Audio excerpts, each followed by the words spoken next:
Thinking for Results. By Christian D. Larson. Thinking for results. That man can change himself, improve himself, recreate himself, control his environment and master his own destiny is the conclusion of every mind who is wide awake to the power of right thought in constructive action. In fact, it is the conviction of all such minds that man can do practically anything within the possibilities of the human domain when he knows how to think, and that he can secure almost any result desired when he learns how to think for results. Man is as he thinks he is, and what he does is the result of the sum total of his thought. The average person, however, thinks at random and therefore lives at random and does not know from day to day whether good or evil lies in his path. What he finds in his path is invariably the result of his own thinking, but as he does not know what results different kinds of thought produce, he creates both good and evil daily, not knowing that he necessarily does either of these. When he knows what each mental state will produce, however, and has gained the power to think as he likes under all sorts of circumstances, then he will have fate, destiny, environment, physical conditions, mental conditions, attainments, achievements, and in fact everything in his own hands. It is a well-known fact that we can produce any effect desired when we understand causes, and can master those causes.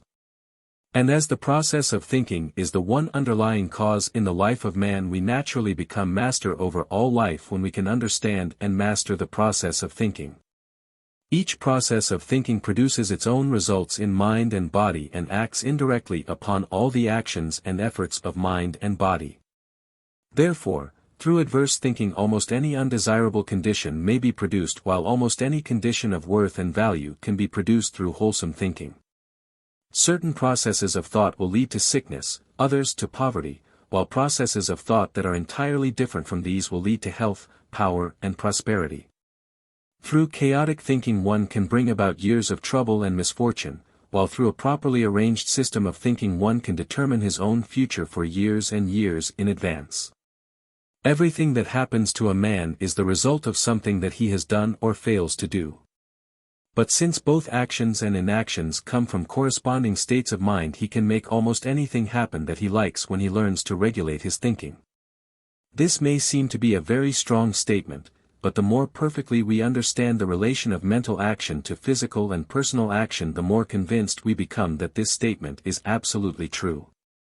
When we study the laws of nature, we find that certain results invariably follow certain uses of those laws, and that other results follow the misuse of those laws. We find that a misused law can finally carry you to the lowest depths, and that a law that is perfectly understood and properly applied can carry you to the greatest heights. In the use of natural law, however, we are at liberty to change our mind at any time, that is, when we find ourselves going down we can turn about and go the other way. Though the fact remains that if we continue the downgrade we will finally reach the lowest depths. The same is true when we find ourselves advancing. We may become negligent and fall back, but the law in question can carry us on higher and higher without end if we choose to go.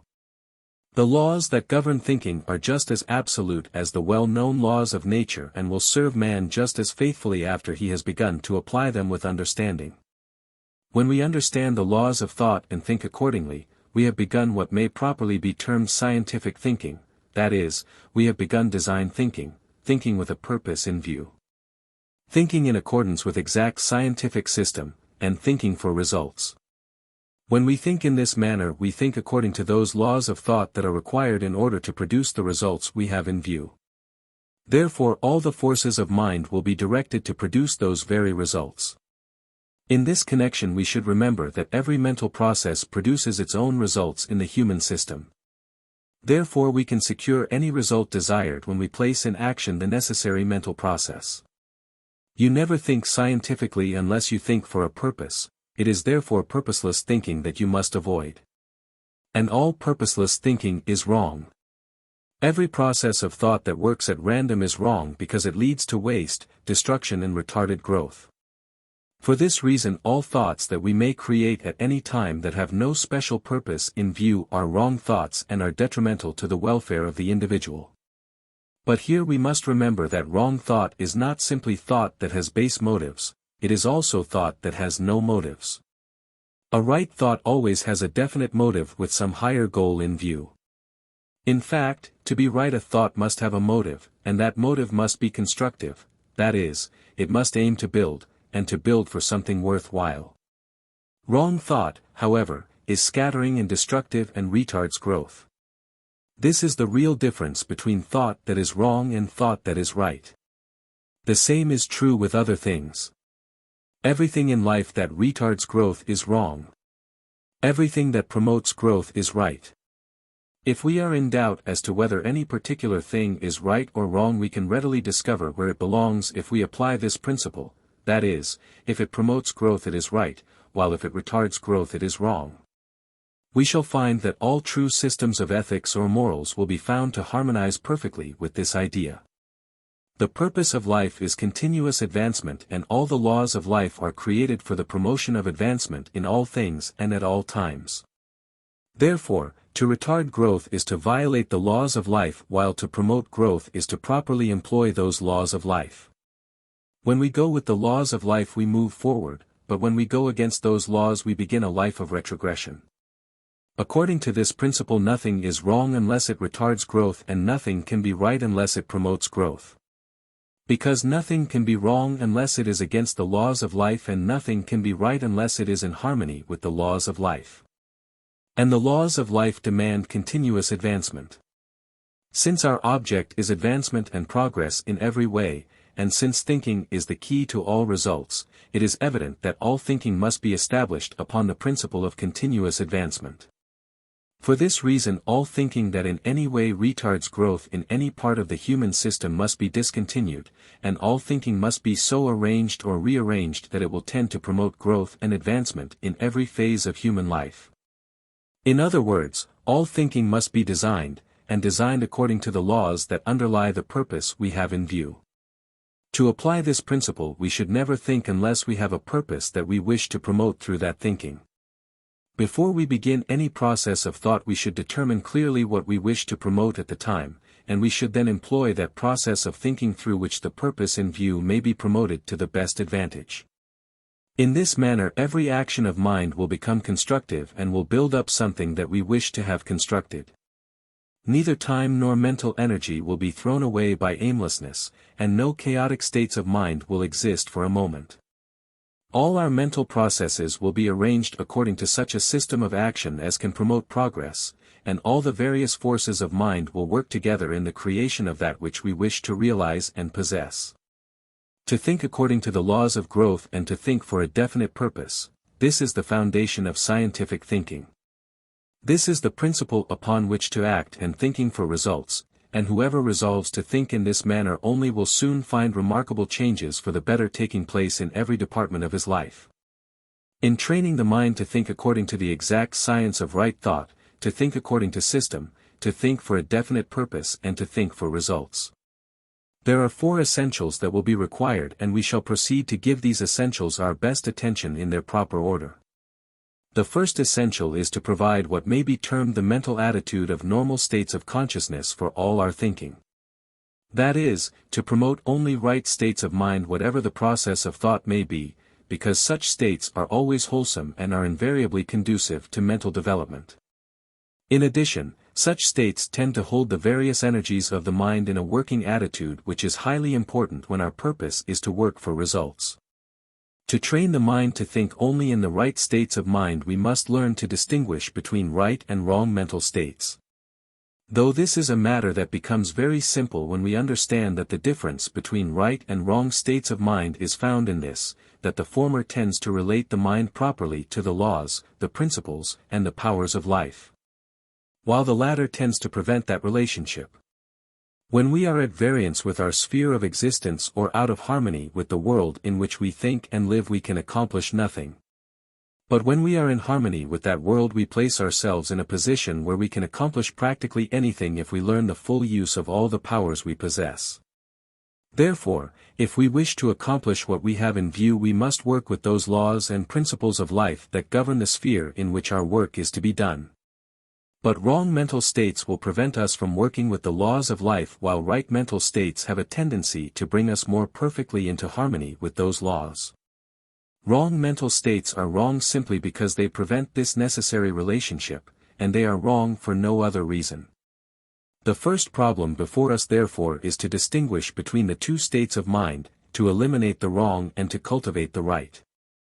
But to distinguish between the two is not difficult when we know that right states of mind always produce harmony between ourselves and those powers in life that we must use in order to realize our purpose in life. And that wrong states of mind always take us away from everything that has quality, superiority and worth, or that can serve us in realizing the greater and the better. However, that we may all understand what mental states to cultivate in order to make our thinking more scientific, more exact, more effective and more conducive to the production of the results we desire. We shall proceed to give a brief description of the most important of these states, or what may be termed the normal and the true state of consciousness. Among the right states of mind, the attitude of peace naturally comes first because at the foundation of all true action we find a state of deep calm. No growth is possible in confusion, nor can we enjoy the steps already taken while strife and disturbance prevail. But if we find that we are not in a perfectly peaceful attitude, the matter cannot be remedied through a strenuous effort to secure peace. Peace of mind comes most quickly when we do not try to be peaceful, but simply permit ourselves to be normal. To relax mind and body at frequent intervals will also aid remarkably, but the most important of all is the attainment of the consciousness of peace. There is a state within us where all is still, and as nearly all of us have been conscious of this state at different times, we know that it actually exists.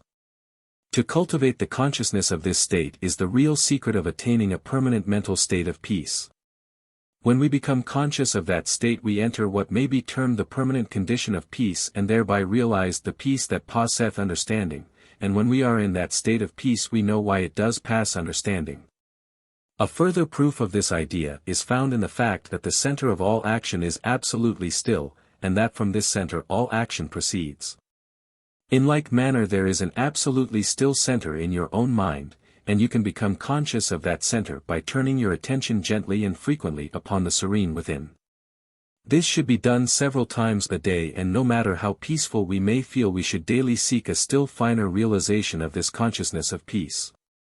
The result will be more power because peace conserves energy. The mind will be kept in a necessary attitude for growth, and you will avoid all such ills and failures as originate in mental confusion. According to the law that we always become in the without as we feel in the within, you will naturally become more and more conscious of peacefulness in your personality as you become more conscious of the calm that is within you. In other words, the same stillness that you feel within yourself when in the consciousness of peace, will unfold itself through your entire system, and you will become peaceful in every part of mind and body. Closely related to the attitude of peace we have that of poise, and this is an attitude that is simply indispensable.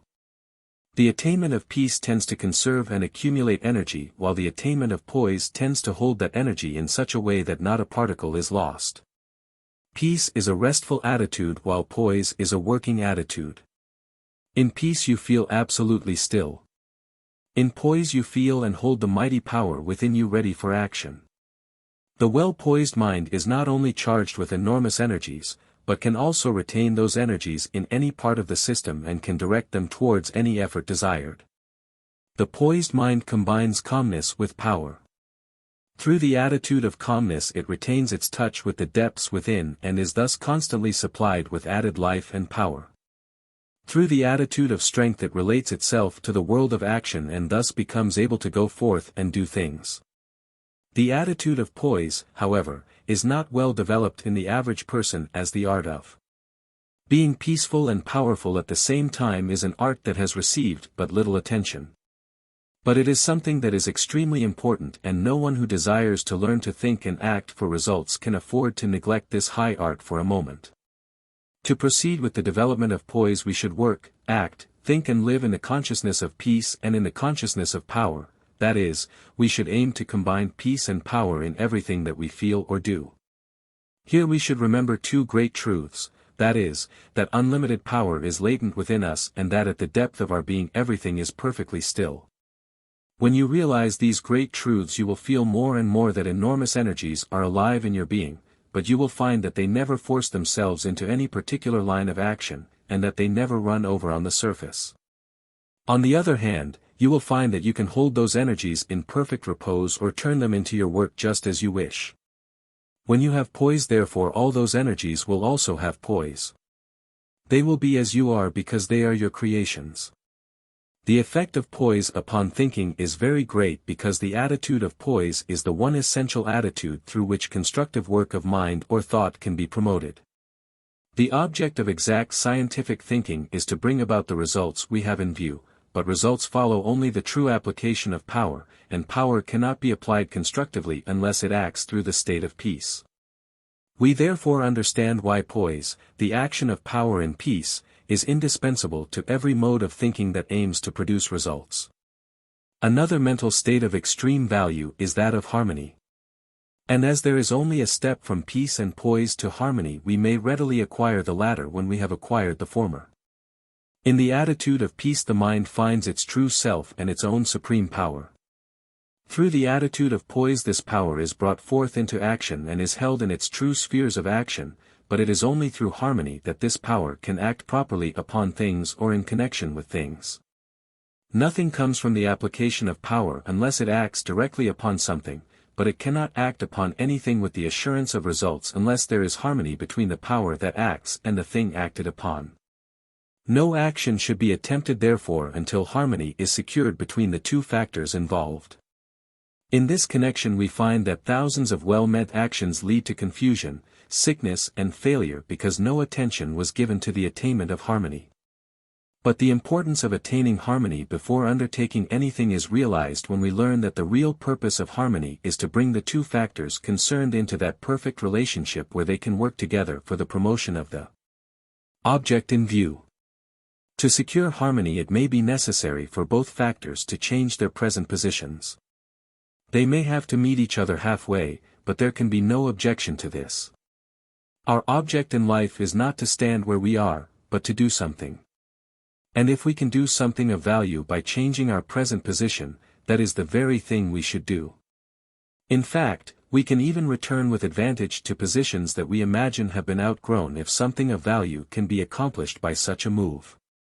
The one thing to consider, however, is the result. Any movement that leads to results is a movement in the right direction.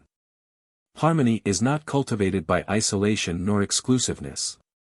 There are many minds who think they are in perfect harmony when they are alone, but they are not. They are simply at rest and the sensation is somewhat similar to certain states of harmony. We are in harmony only when we are properly related to someone else or something else.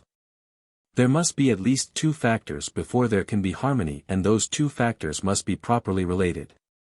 The best way to cultivate the mental state of harmony is to adapt yourself consciously to everything and everybody that you meet. Never resist or antagonize anything nor hold yourself aloof from anybody. Wherever you are, aim to look for the agreeable side of things and try to act with everything while in that attitude. After a while you will find it an easy matter to meet all things and all persons in their world, and when you can do this you can unite with them in securing results that neither side could have secured alone. To secure results, two or more factors must work together, but they cannot work together constructively unless they are in harmony, that is, unless they are perfectly related to each other. To be in harmony, however, does not mean simply to be on good terms. You may be on good terms with everybody and not be in harmony with anybody. We are in harmony with persons and things, and the two factors or sides concerned can actually work together for the promotion of some actual purpose. In the mental world this law is very easily discerned and its operations found to be exact. You may have a fine mind, but if the different parts of your mind do not harmonize and work together you will accomplish but little, and there are thousands of brilliant minds in this very condition. Then we find minds with simply a fair amount of ability who accomplish a great deal, and the reason is that the different parts of such minds are in harmony working together according to the laws of constructive action. And here we should remember that wherever two or more factors actually work together desirable results will positively follow. To agree with your adversary has the same significance. There is a certain side of every form of adversity to which you can adapt yourself. Look for that side and try to relate yourself harmoniously and constructively to the power of that side. You will avoid much trouble thereby and bring to pass scores of good things that otherwise would not have been realized. To harmonize with the adverse does not mean that you are to follow or imitate the adverse. At all times we should be ourselves. We should change nothing in our own individuality, but should aim primarily to adapt the actions of our individuality, whether physical or mental, to those things with which we may be associated. Under all adverse circumstances we should remember that vice is virtue gone wrong and that the power in the one is the same as the power in the other, the good misdirected, that is all. But you are not to harmonize with the misdirection.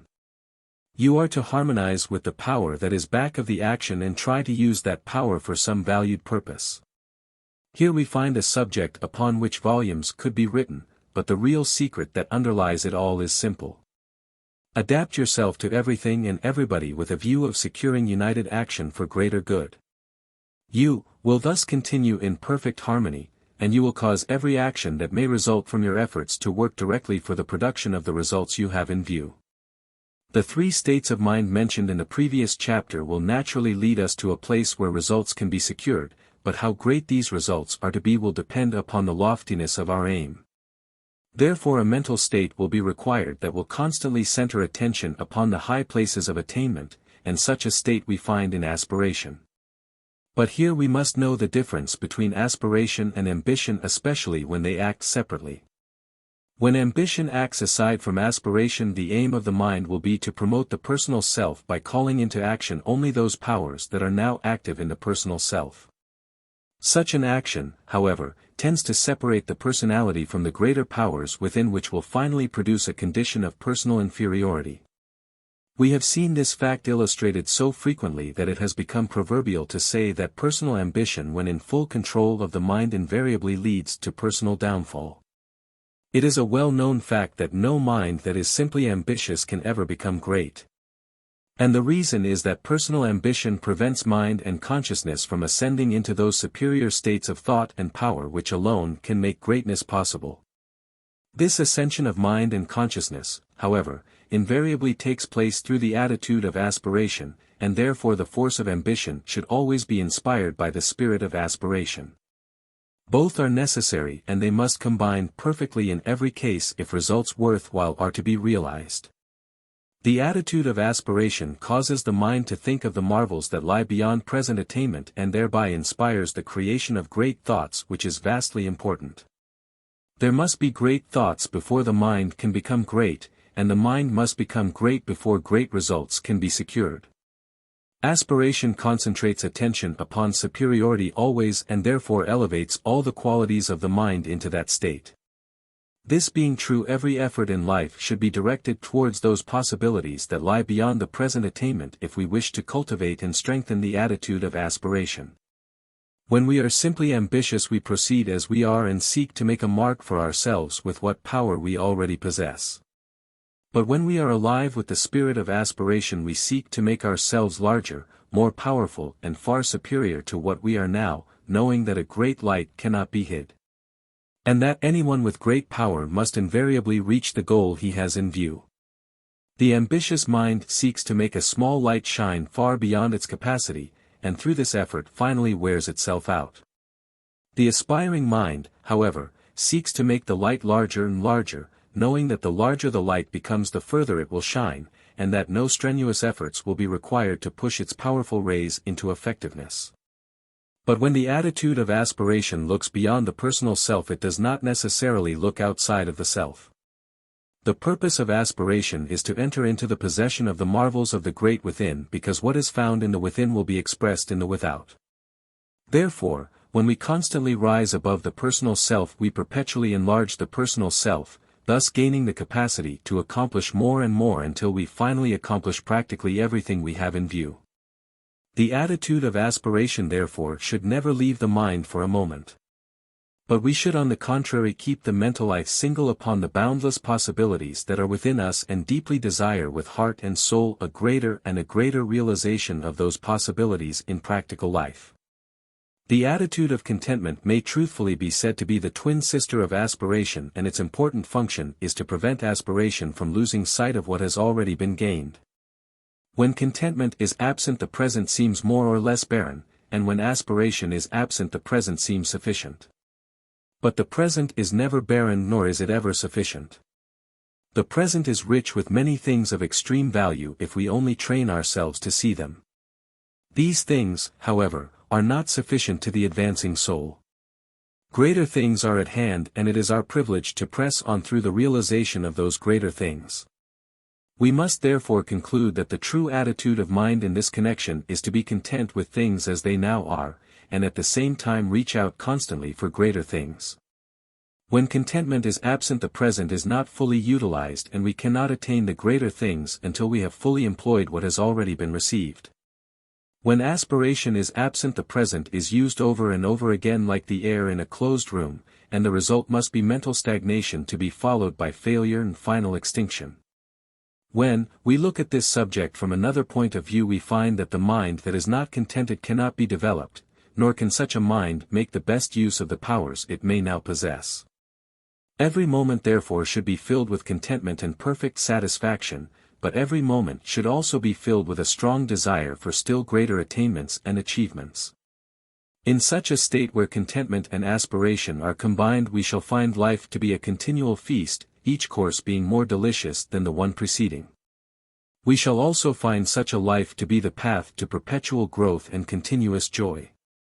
To cultivate the state of contentment we should live in the conviction that all things are working together for good, and that what is best for us now is coming to us now. The truth is that if we are trying to make all things work together for good, and live in the faith that we can, we actually will so order things in our life that all things will work together for good. And what comes to us every day will be the very best for us that day. When we live, think and act in this manner we shall soon find that the best is daily coming to us, and that the best of each day is better than that of the day preceding. The result will be perfect contentment, and the placing of life in that position where it can receive in the great eternal now all that the great eternal now has to give. In brief, when we so live that we permit the present moment to be filled with all the richness that it can hold, then we shall have the contented mind and the ever-growing mind, the mind that is proverbially described as a continuous feast. The attitude of gratitude is closely related to that of contentment and is one of the greatest of all mental states. And the reason why is found in the fact that no mind can be right nor think constructively unless it is filled with the spirit of gratitude. The fact is that new life is coming to us every day and with it new opportunities. Every moment therefore is richer than the one before, but if this coming of new life and new opportunities does not add to the richness and value of our own personal life there is a lack of gratitude. And the explanation is that where gratitude is lacking the mind is more or less closed to the many good things that are coming our way. The grateful mind, however, is always an open mind, open to the newer, the higher and the better, and therefore invariably coming into possession of more and more of those things. The entire race is moving forward with the stream of continuous advancement, better things therefore are daily coming into the life of each individual. If he does not receive them the reason is that his mind is more or less closed on account of the lack of gratitude. For let us remember in this connection that the mind simply must be grateful for everything in order to be open to the reception of new things and better things. We simply cannot receive better things unless we are truly grateful for that which we already possess. This is the law in this matter, and it is a law that will bear the most rigid analysis. To give thanks therefore with the whole heart for everything that comes into life. And to express constant and whole-souled gratitude to all the world for everything that is good in the world, this is the secret through which we may open the mind to the great cosmic influx. That influx that is bringing into the life of every individual the richness and the power that complete life has in store for every individual. But in order to be grateful in the best and most perfect manner we must have appreciation. We must be able to see the real worth of that which comes into life before we can express the fullness and the spirit of the grateful heart.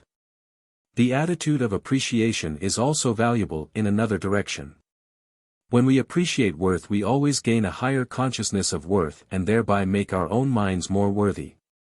To cultivate the mental state of appreciation we should eliminate all tendency to fault-finding, criticism and the like, and we should make a special effort to see the worthy qualities in everything and everybody with which we come in contact.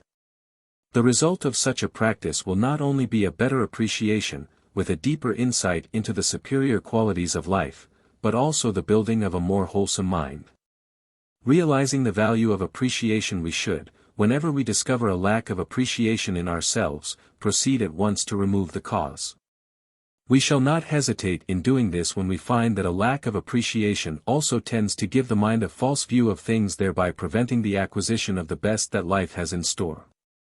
The appreciative mind has a natural tendency to look upon the better side of things, but this tendency becomes complete only when the optimistic attitude is added. To be optimistic, however, does not mean to think that black is white or that everything everywhere is all right. The true optimist can also see the flaws and the imperfections in life, but he gives direct attention to the good side, the better side, and the strong side. And having this larger view, he always knows that the strong side is much larger and far superior to the weak side. He never becomes discouraged therefore, because he knows that failure and wrong are only temporary, and that the right finally wins every time. In addition, he knows that he can aid the right to such an extent that the victory can be gained now. The pessimist lives in the false and does not see things as they are. His conclusions are therefore worthless. For this reason we should never pay any attention to the words of the pessimist, as we shall be misled in every instance if we do. Instead, we should listen to the prophecy of the optimist, and then put all our ability and all our faith into the possibilities of that prophecy, thereby making it come true, proceeding of course in the conviction that we can.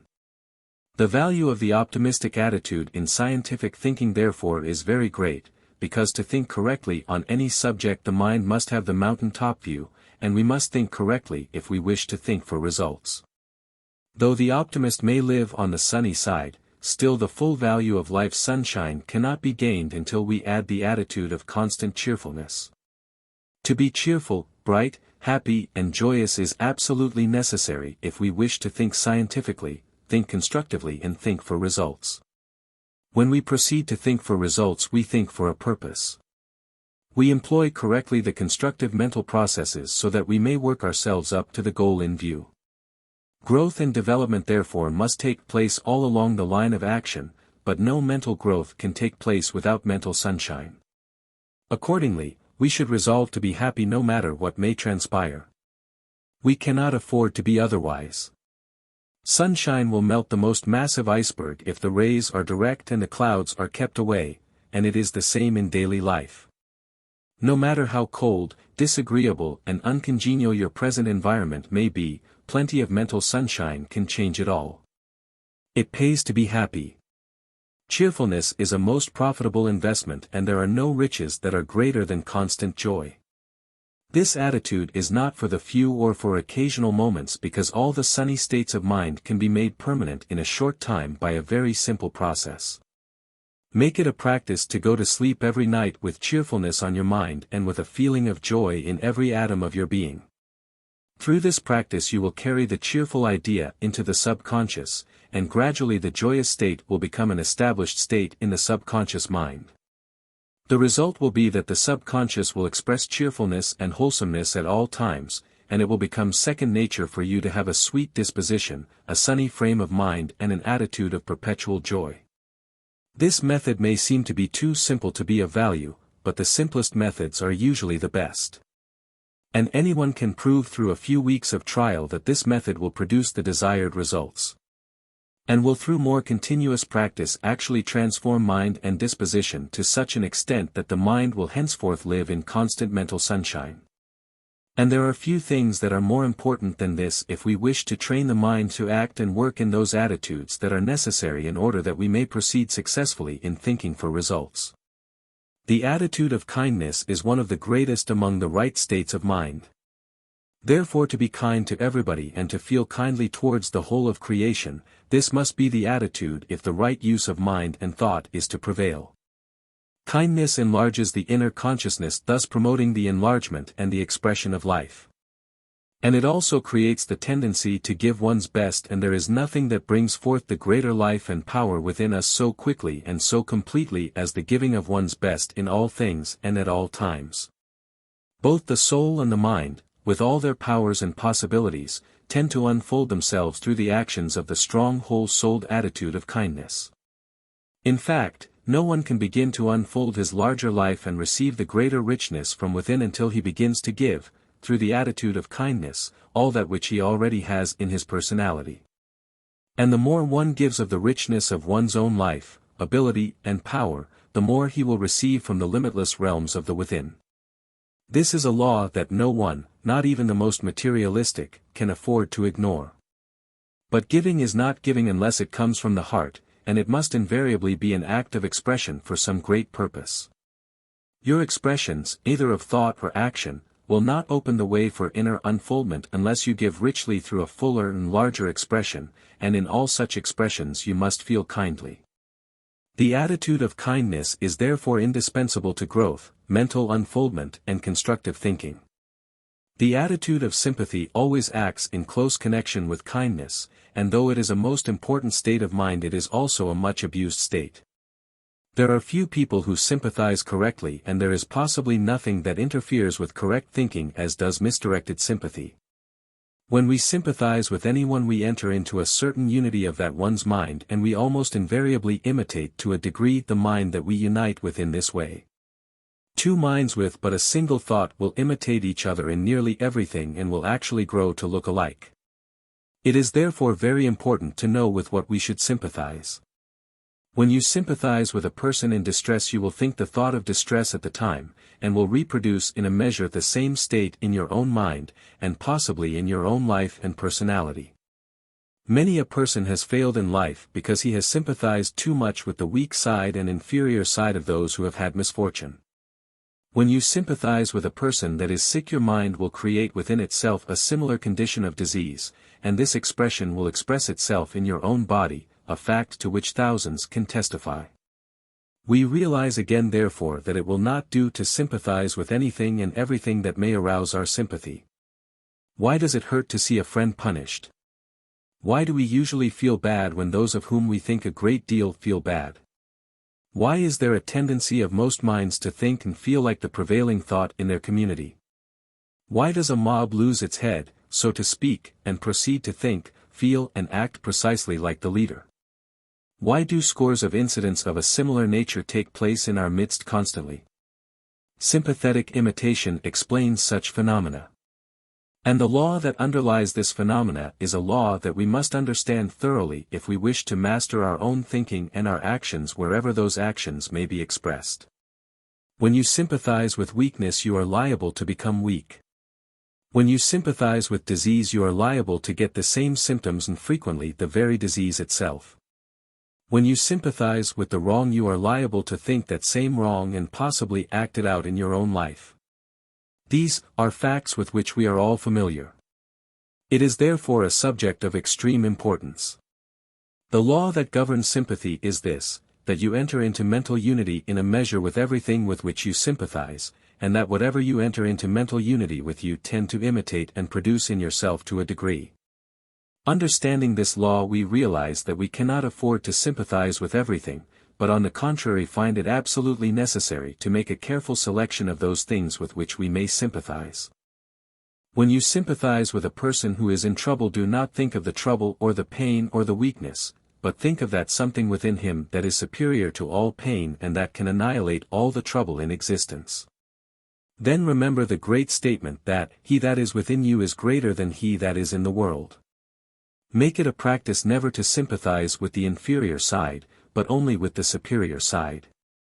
But this will not make you cold and indifferent as many suppose, for it is impossible for you to become mentally cold while being in touch with the very life of the soul itself, which must be the very essence of tenderness, kindness, and love. In applying this principle, we find that the more perfectly you sympathize with the higher, the finer and the stronger side of man, the more love you feel, the more tenderness you express, and the more helpful you become in all of your efforts. Nothing is lost, therefore, but much is gained by training the mind to sympathize only with the true side of human life. The man who is sick and in trouble does not want more tears. He has had enough of them. What he wants and what he needs is that sympathy that can banish all tears and that can reveal the way to emancipation, power and joy. This being true, we must try to banish completely every form of morbid sympathy. It hurts everybody. It perpetuates weakness and keeps the mind in bondage to inferior imitations. In applying this higher form of sympathy, do not tell the unfortunate that you are sorry. Tell them how to get rid of their sorrow. Then do something substantial to speed them on the way. This is sympathy that is worthy of the name. Right thinking cannot be promoted so long as we sympathize in the old-fashioned way. We cannot think constructively so long as we permit the mind to imitate the wrong, the weak, the inferior, and the destructive. Here, however, we find a problem that we must solve because it is natural for the mind to imitate to a certain degree. We should therefore give the mind something to imitate that has quality and superiority. In brief, we should train the mind to imitate the strong, the worthy, the superior and the ideal, and thus cause all mental actions to produce the strong, the worthy, the superior and the ideal in ourselves. For the mind invariably tends to create that which we think of the most. The true attitude of sympathy will be promoted to a very great extent if we train ourselves to live in the upper story, or rather the idealistic state of mind. There are two planes upon which the mind can dwell, and they are usually called the idealistic and the materialistic. The ideal plane is the upper plane while the materialistic is the lower. In the idealistic, all the tendencies of the mind move towards the qualities of superiority and worth, all the desires are for the higher and the better. All thoughts are created after the likeness of our higher conceptions of the perfect, the true and the superior. To live in such an attitude is to be an idealist, and this is the meaning of idealism. An idealistic mind therefore is a mind that is constantly ascending, and thus taking a larger view and a more beautiful view every day of the richness and splendor of real existence. In the materialistic attitude, all the tendencies of mind move toward the superficial, the inferior and the imperfect. In this attitude we usually think according to those false conceptions of things that have been handed down by the race, and all our desires are concerned principally with satisfying the needs of the body. The materialistic mind is the descending mind, the mind that is losing ground gradually, and that is daily being overcome more and more by its own perverted and materialistic thought habits. But to live in the upper story is to keep the mind concentrated upon the great possibilities that are latent within us, and to desire with the whole heart the daily realization of more and more of the wonders that are in store for those who are steadily pressing on towards greater things. In the upper story we live with greatness. In the lower story we live with mistakes and inferiority. In the upper story we see that man is daily unfolding the greatness of the Superman. In the lower story we see only the depravity or weakness of error and sin. In the lower story we are in partial or complete darkness. In the upper story we are in the full light. It is therefore easily understood why the mind must dwell in the upper story before right thinking can begin. After beginning to live in the upper story, the consciousness of superiority and supremacy will naturally appear, and these two states should be thoroughly developed. We should all train ourselves to feel that we are superior beings. Not superior to others because we are all superior, but superior to everything that pertains to personal existence, superior to ills, pains, weaknesses, mistakes and failures, and superior to everything that is imperfect or undeveloped. Here we should remember that the consciousness of superiority does not produce vanity or egotism. When a person has really become conscious of the superiority of his true being, he is above all small and questionable states of mind. When you are superior you do not have to make any display of the matter to prove it. It will show in your life and in your work, and actions speak more eloquently than words. The principal reason why the attitude of superiority is so important is because it unites the mind with everything in your life and your thought that has quality, and thereby gives everything in your mind and personality the stamp of greater worth. And it is a well-known fact that whenever we enrich our thought, or any expression of thought, we tend to enrich everything in our life and those things that we produce through our work. The attitude of supremacy should refer to your own being only. To rule supremely in your own domain and not interfere with the domain of anyone else, this is the true purpose of self-supremacy. And the value of self-supremacy is realized not only in its power to give the individual self-mastery. but also in the fact that when the mind feels that it is superior it can more easily think its own thoughts and thereby prevent the practice of imitating false actions or ideas. It must therefore be quite evident that this state is absolutely necessary to scientific thinking and to the art of thinking for results. The mind that recognizes its own supremacy is a strong mind and will therefore seek to extend its power wherever the enlargement of life can be promoted, but to accomplish this the mind must be positive. That is, every action of the mind should be filled, so to speak, with a thought current that tends to press on and on to the goal in view. The positive mind, however, does not force its way, but wins because it is strong, and every mind becomes strong when constantly filled with thoughts that are positive and determined. To the attitude of positiveness we should add those of push and perseverance because these two attitudes tend to promote the increase of the results that are already being gained. And there is nothing that succeeds like that which is constantly pressing on to greater success. When we proceed to think for results we are invariably imbued with the spirit of advancement. Therefore to increase the power of this spirit the mind should cultivate the persevering attitude and should feel a strong desire to push forward into the ever-enlarging realms of perpetual growth. But in this connection we must not forget courage and patience, nor the progressive attitude. It has been well said that we all could accomplish far more if we would only attempt more, but in the majority courage generally fails when in the presence of great undertakings. This, however, we cannot afford to permit. To the attitude of courage we should add the mental states of self-reliance and self-confidence and still greater gain will be realized. In fact, these two states are of such value that their importance cannot be described in words. They are not sufficiently developed in the average person, however, because he depends too much upon environments, opportunities and associates, and not enough upon himself. The great soul depends upon nothing exterior to himself. Such a soul makes opportunities to order and changes environments to comply with requirements. Such a soul turns adversity into a willing servant and makes every obstacle a new path to greater achievement. But no soul can become a great soul until faith in its own power has become unbounded. The strong, positive mind may at times go beyond its own domain and may sometimes act in realms where it has no legal right, but this can be prevented through the attitude of non-resistance. Another most important attitude in the art of constructive thinking. The attitude of resistance is always destructive and therefore interferes with the real purpose of right thinking. But it is not necessary to resist anything. That which is inferior will disappear when we produce the superior and not until then. It is therefore a waste of time and energy to try to remove wrong through resistance. The proper course to pursue is to build up the right and the wrong will disappear of itself. In this connection, however, it may seem to be difficult to continue in a non-resisting attitude when we are constantly in the presence of adverse conditions. But here we should remember that the mind that is constantly creating the larger and the better will hardly be aware of the imperfect in his life because the imperfect is constantly passing away with the ceaseless coming and upbuilding of the more perfect. Our purpose should be never to resist evil, though we should not on the other hand fold our arms and let things be as they are. While we are turning away from lesser things we should concentrate our whole attention upon the building up of the greater. This is a method that will give perfect freedom and continuous advancement to us all. To the practice of non-resistance we should add forgiveness.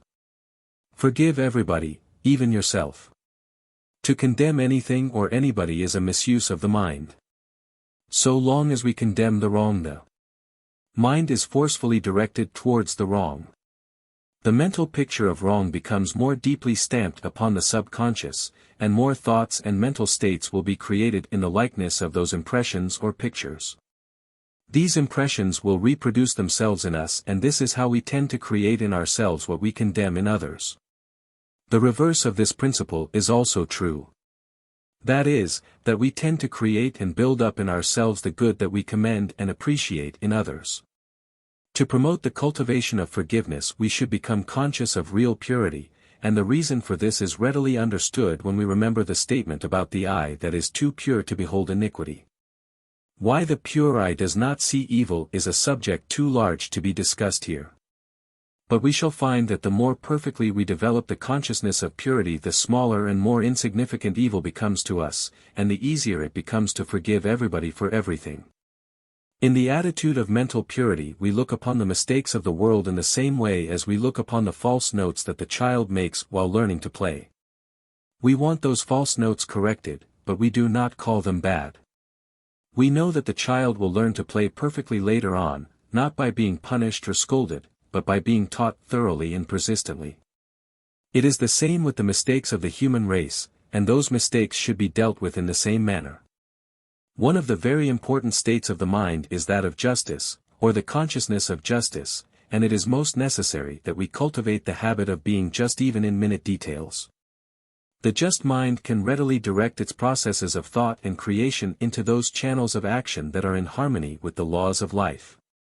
While the mind that is not just will misdirect many of those processes and thereby produce all kinds of detrimental conditions of mind and body. In a state of justice everybody has his own. Therefore to be just is to so act that you never deprive anyone of his own nor fail to render to anyone that which is his own. To know what really belongs to you and what really belongs to others, however, may at first sight seem to be a difficult problem, but we cannot solve it by looking at external possessions. We become just by developing the consciousness of justice and not by measuring this to one and that to the other. To execute justice in the world, or in connection with any of our own actions, we must realize justice in our own soul because effects do not precede causes. And if all moral teachers in the world would cease their criticisms of powers and systems and give their entire attention to the development of the consciousness of justice in the mind of the race, we should soon have an order of things which would be absolutely just to all. In our own thinking, however, the attainment of this consciousness of justice is so absolutely necessary that it should be given a most prominent place in all our efforts. Because it is only through the consciousness of justice that all misdirection of thought and energy can be prevented. There are 3 additional states of mind required to make this study complete, and these are refinement, receptivity and faith. But we need not take the time to give them special attention as we all understand their nature and importance. Faith and receptivity have special functions to perform in all kinds of mental actions and development, and the advancing process of the mind must of necessity be a refining process, otherwise growth would be an impossibility. The purpose of scientific thinking therefore cannot be promoted unless the entire system is permeated with the consciousness of refinement. And to attain this consciousness we should picture before us the most refined state of the ideal that we can possibly conceive, and keep this picture before us constantly with the deep desire to make it real. The above is a brief analysis of the most important of the right mental states, those states that are needed to place the mind in that state of action that is absolutely necessary if we wish to think for results. We are now ready therefore to proceed with the real process of thinking. Every normal person has a definite goal that he expects to reach, some purpose for which he is living, thinking and working. One or more objects that he is trying to gain possession of. But how to realize this ambition is the problem, and though he hopes to find the solution in some way, that way is not always as clear as he should wish it to be. A study of natural laws, however, both physical and metaphysical, will readily reveal the secret. When we study natural laws we find that aimless living is wasteful, deteriorating and detrimental both to the individual and to the race. And the same study reveals the fact that all the laws of nature are constructed for the promotion of progress and growth. Therefore to be natural we must move forward, and to move forward we must have a definite purpose. From this we conclude that the life with a definite purpose is the only natural life. And as it is natural, nature must be able to provide a way by which such a life can be perfected fully and completely. In other words, there must be a solution for every problem, and this being true, he who seeks the solution will certainly find it. Nature is dual, physical and metaphysical. What we fail to find in the one, therefore, we shall certainly find in the other, and the study of the larger metaphysics gives us the solution for the problem under consideration. This solution is based upon the discovery that thought is the one power that determines the life, the position, the circumstances, and the destiny of man, and that to use that power we must learn to think for results. Whether the individual is to move forward or not depends upon what he thinks. His actions, his intentions, his motives, his plans, his tendencies, his efforts, all of these play their part, but they are all the products of thinking, and therefore are invariably like the process of thinking from which they sprang. Every thought is a power in the life where it is created and will either promote or retard the purpose of that life. Every thought you think is either for you or against you. It will either push you forward or hold you down. When your own thought is against you, all your actions, efforts, tendencies, plans, intentions, and everything that is produced by thought or directed by thought will also be against you. And conversely, everything that you do with muscle or brain will be for you when your thought is for you. This is a fact the importance of which is certainly great. And since it has been fully demonstrated to be a fact, we cannot afford to give it less than our most profound attention. Since it is natural to have definite aims in life, in fact absolutely necessary in order to be in harmony with the purpose of life, and since it is natural to move forward, it must be natural to have only such thoughts as are for you. Thoughts that can push you forward and that will be instrumental in promoting the purpose you have in view. In other words, to comply with the laws of nature, physical and metaphysical, it is necessary to think in such a way that all mental action tends to produce growth, advancement and progress. In this connection we find that nature's laws do not conflict. One law declares that the individual must move forward constantly if he would be in accord with nature, and another law declares that our thoughts will either promote or retard the forward movement. Therefore, when our thinking retards our progress, we violate natural law and will consequently produce conditions that are detrimental. To discriminate between right and wrong thinking, between scientific and chaotic thinking, and all thinking is chaotic that is not scientific, becomes very simple when we define the former as being in accord with natural laws, and the latter as being at variance with natural laws. Or to be more explicit, scientific thinking is the formation of all such mental actions, mental states and mental forces as have the power to produce in our efforts what nature has given all things in the human system the power to produce. It is the intention of nature that all things shall work for perpetual advancement of all things. Therefore a thought to be in accord with nature must have the inherent impulse as well as the power to promote advancement in its sphere of action. To be scientific is to be in accord with nature, to work physically and mentally with nature, and to carry out the fundamental intentions of nature.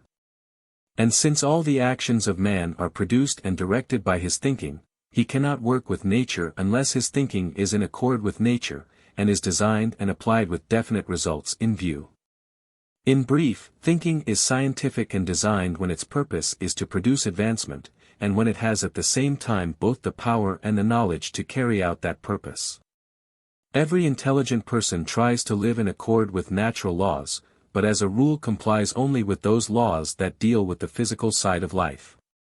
He therefore cannot be in perfect accord with nature, because to obey one group of laws and ignore another group will produce nothing but confusion and ultimate failure. And what is important, it is not possible to comply perfectly with physical laws unless we understand metaphysical laws. Physical actions are both produced and directed by mental action. Not a muscle can move unless the mind moves. Therefore, if the mental action is not fully in accord with natural laws, it will not be possible for the consequent physical actions to be in full accord with nature.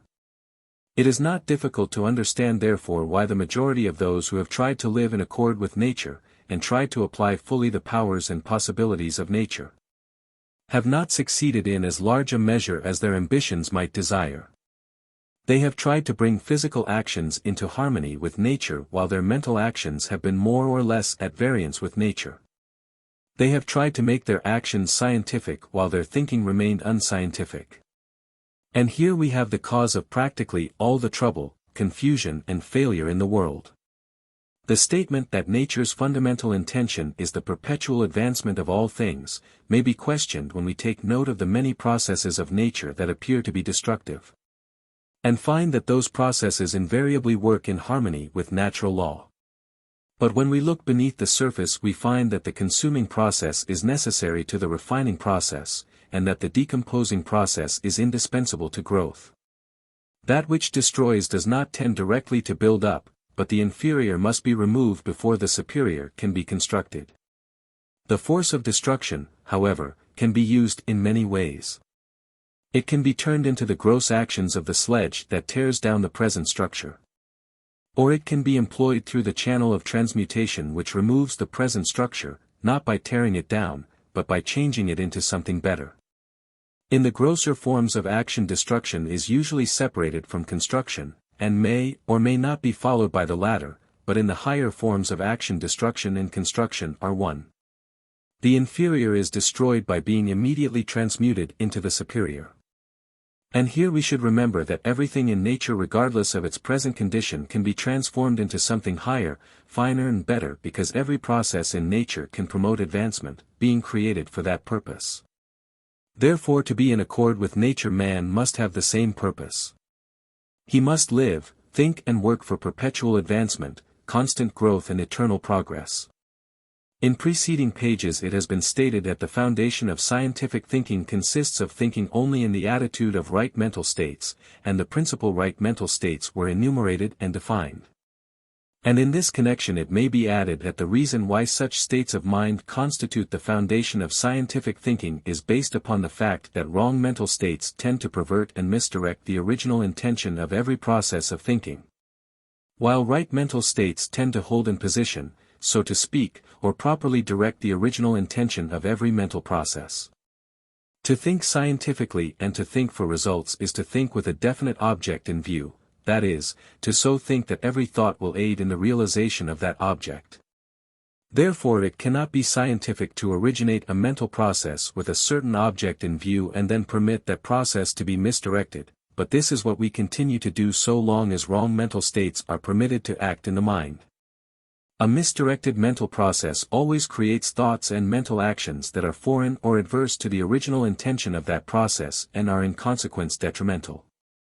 Such thinking therefore does not only waste time and effort, but places serious obstacles in the way of our constructive and properly directed efforts.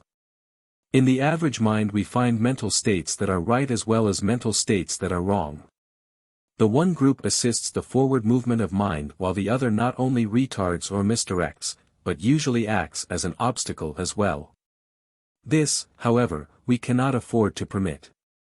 The proper course to take therefore in the very beginning is to eliminate absolutely all mental states that are wrong and to shun them completely in the future. Should we be in doubt as to what states are wrong, we need only remember that every mental state is wrong that has no tendency to build, and that every state is right that does have a direct upbuilding tendency. And in eliminating the wrong states of mind, the simplest method is to give so much attention to the creation and the strengthening of right mental states that not a single mental action is ever permitted to create or perpetuate wrong states. In other words, there will be no power with which to produce the wrong when all the power of the mind is used in building up the right.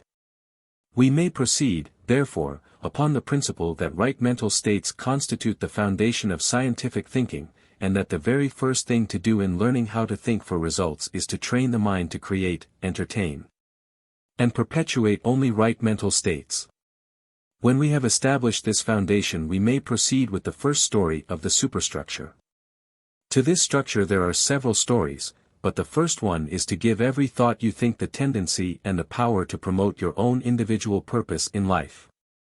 That is, every mental action, every mental creative process and every form of thinking should be so constituted that everything that transpires in the mind will work both fully and directly for your welfare and advancement. In other words, train your mind to think only thoughts that will push your work, and every thought you think can push your work if properly constructed. But the opposite is also true. Every thought you think can interfere with your work if not properly constructed.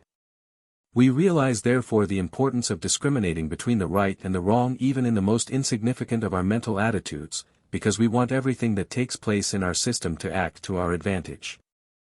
Before you can apply scientific thinking in your own life it is necessary to make a definite decision as to what purpose you wish to live, think and work for. And in most minds this purpose will assume a threefold aspect.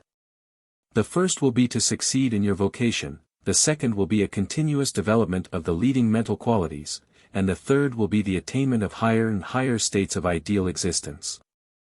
To these three many may wish to add the development of one or more special talents, or the attainment of certain special objects, and these different things can easily be added without interfering with the full promotion of the general purpose. The idea is that you must clearly fix in mind what you wish to think and work for in the great eternal now. In the future, some or all of your plans may be changed, but you may do that when the future comes. While the present remains, there must be something definite to work for now, and that something should receive your undivided attention. By doing justice to the present, we shall be far better equipped for the opportunities of the future. In fact, the very best way to prepare for the future is to be your very best in the present, and if you are your best in the present, your future will certainly be better. Whether you have a few objects or many that you wish to realize, place them properly in your mind, giving each a special position before your mental vision. And then hold these objects constantly before you as the great goal for which you desire to live, think and work. Center all attention upon that goal, mentally moving in that direction every moment, and turning on the full current. No force of thought or action must go to the left or to the right. Every force you place in action in your system must aim upon that goal, and must proceed with the definite purpose of helping you reach that goal. In brief, you must actually live in every sense of the word for the purpose you have in view. That does not mean, however, that you must ignore the interest of others or become oblivious to the many phases of life that exist about you. The mind is complex and consciousness is capable of many grades of action. Therefore you can in general be interested in everything that has worth. But all these other interests must be made a channel through which your fundamental purpose can be promoted, or rather an aid to the great plan for which you live, think and work. If you are a businessman, you need not ignore music, art or literature. The more you have of these the better for your business, provided you employ them as forces of inspiration. Though it is necessary for you to concentrate your life upon your business, still you must constantly enlarge your mind, character and soul in order to ensure increased success in your business. Your capacity for work and your power to improve the quality of your work must develop. And everything in life that has worth can be made to promote your own individual growth. In other words, be interested in everything that has quality and worth anywhere in life, and use everything you gain through this interest for the making of your own life larger, richer and more successful. It is not the narrow mind that succeeds. The mind that invariably realizes the greatest success is the mind that is broad, and at the same time has the power to focus the whole of its larger capacity upon the one thing that is being done now. When you constantly focus your mind upon that which you are living for and working for, you are giving all your creative powers to those faculties and talents that are required in the realization of your objects in view. It is therefore evident that the larger your mind is, both in its capacity and power, the greater will be the results. It requires ability and power to do things. Therefore, the more ability and the more power you can apply in any line of action, the more you will accomplish and the more rapidly you will advance in that direction. For this reason we do not wish to throw away ability and power upon those things that cannot promote our present progress. We do not wish to give thought and attention to plans that are of no use to us now. We may need those plans some day, but the plans that we can use now are the only ones that have a right to our present attention. The idea is to think that you can, to think for results and to give your life in the present to that which can use your life in the present. This is not done, however, when we permit aimless thinking. And the amount of life and ability that is thrown away in this manner is enormous. Aimless thinking has the same effect upon your capacity and ability as punching holes in the boiler has upon the capacity of the engine. But the giving of attention to foreign or temporary plans is just as wasteful. When you decide upon a plan, see it through. Give your whole life to it. Turn the full force of your whole mind upon it and keep at it until you are ready for some greater plan. You will thus build yourself up and prepare yourself for a greater plan, and when such a plan arrives, which it positively will, drop everything else and give this new plan the full force of your undivided attention. Too many minds are constantly wishing they were in some other kind of work, thus diverting their attention every few moments from the work in which they are engaged now. The result is not only poor work, but they place themselves in a position where they can never find opportunity for advancement. If you want something better to do, do your present work so well that it becomes a stepping stone to something better. It is the man who thoroughly fills his present place that is asked to come up and fill a larger place. But no man can fill his present place to full capacity unless all the life and all the power that is in him is applied directly in producing results in that place. Since thought is a definite power, with great constructive possibilities, the more thought we give to our work the more successful we shall be in that work provided our thought is scientific, designed and constructive. This is simple. On the other hand, whenever we encourage aimless thinking or wishing for something else to do, we are taking power away from our work, thereby decreasing results. One of the first principles in thinking for results, therefore, is to give your whole attention to your present work, to give all your creative power to the building up of the purpose at hand. And to cause every mental action to act in such a way that it will act with the plans and for the plans you are now seeking to push through. The next question that will naturally arise is that of knowing what to think about our work and the objects we have in view. Every mental state becomes the mother of ideas. Every idea can produce a tendency of mind, and every tendency tends to draw mental actions in its own direction. A false conception will produce false ideas will originate false tendencies, and false tendencies will lead the mind into mistakes.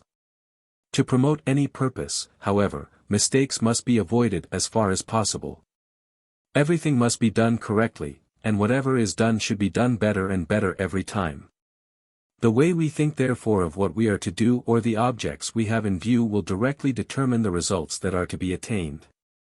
When you think about your work as being difficult, you form a wrong mental conception. For the fact is that no work is more difficult than we make it, and we can relate ourselves to our work in such a way that we shall always be equal to the occasion. When you think about your work as difficult, you will usually approach it in the attitude of doubt and fear, and no mind can do its best while in such states. Nor can you relate yourself to your work under such conditions, because the false mental tendencies that follow such false conceptions will mislead many or all of your faculties. To think of your work as being completely under your personal control is correct, because the possibilities within us are unlimited and we can make ourselves equal to any occasion. From this we are not to infer, however, that we can do now whatever our personal opinions may conclude that we can do now, for such opinions are not always based upon the whole truth in the matter. But the idea is that you can succeed in that work which your best judgment has decided upon, and that you can increase your success in that line more and more for an indefinite period.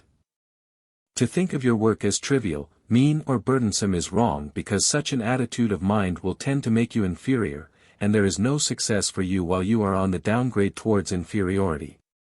To think of your work as ordinary or trivial is to think ordinary thoughts, and as such thoughts will decrease the power of your mind, they will naturally interfere with your work and therefore be directly against you in their actions.